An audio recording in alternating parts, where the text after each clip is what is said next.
will show you our second hotel here in Tbilisi, Georgia.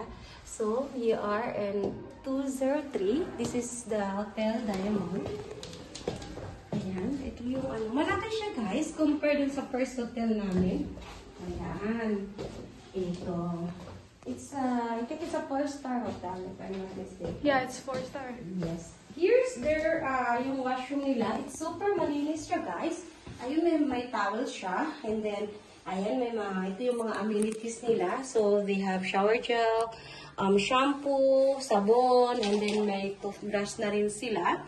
Ito yung shower namin. Okay?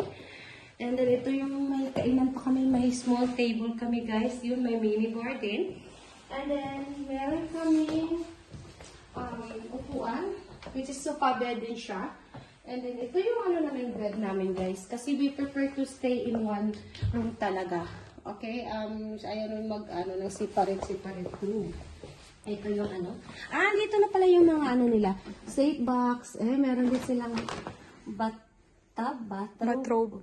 and then towel, and then chinalas. Yes, sorry, guys. The view, look at the view. First time, we don't know, but hopefully it's a good view. Oh my God, Dimple, it's a nice view. Okay lang siya. Andun, ito pala yung sinasabi nila, guys, kasi nung nag-book ako ng the old Tbilisi, nung nag-book ako, kasi sabi nila, location is good, and everything is in under control. Yeah. So, by walking distance, ayun, may bulaklak. So, magpapabili ako kay Daddy Jun, may bulaklak na pala. We will convince Daddy Jun to buy flower for me. It's there, I see. Ate, may doon na may pandesal, oh. Oo, punta tayo doon mamaya. And then, yes. So, here. And then, yeah. Ito yung bed. So this is our bed. Me and Daddy and Dimple. It's with me, Daddy. Yeah. So, yun lang. Hindi kape pa pala tayo. Ito yung may kape yan. May isa nang nagmamagaling dito. Si Precious. Ano pinamuli mo na ba? Sorry. May isang nagmamagaling dito. Si Precious. Ito may mga kape sila. Green tea. So, yun may tubig na rin.